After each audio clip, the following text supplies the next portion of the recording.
In Hamilton, New York, between 1912 and 1998, the average January temperature was 28.6 degrees Fahrenheit.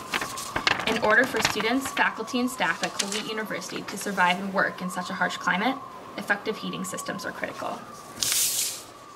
When Colgate University was founded in 1819, wood was the primary heating source.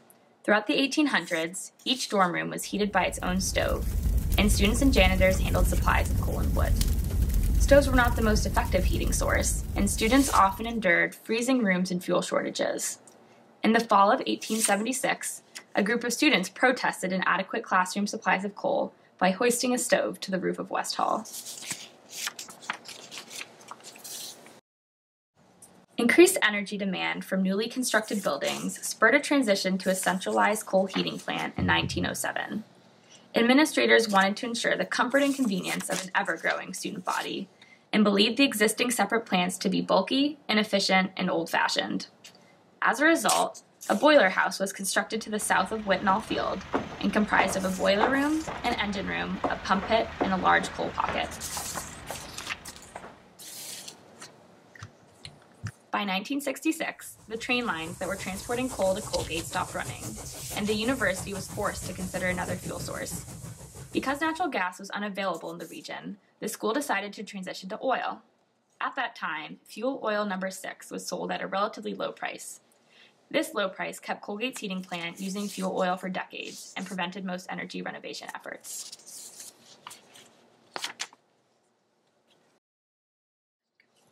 In the midst of the oil crisis of 1979, oil prices surged, and in 1981, Colgate transitioned to a wood chip boiler in order to make heating more efficient and cost-effective.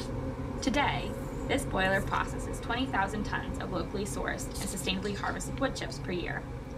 In 2010 alone, Colgate saved over $1.8 million due to the use of the wood chip boiler. As a renewable carbon neutral source, the wood chip boiler saved our university 1.17 million gallons of fuel oil and 13,757 tons of emissions in that same year.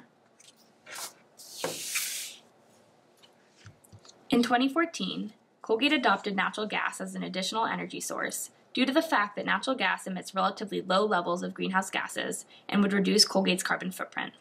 The price of natural gas is also economically appealing. It is a somewhat controversial energy source, however, as its extraction is associated with environmental and health hazards.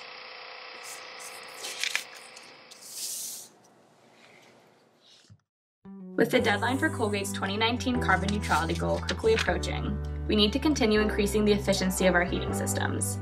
The decisions made during the next few years will be of great consequence to our institution and will have serious implications for the planet, and so we look ahead.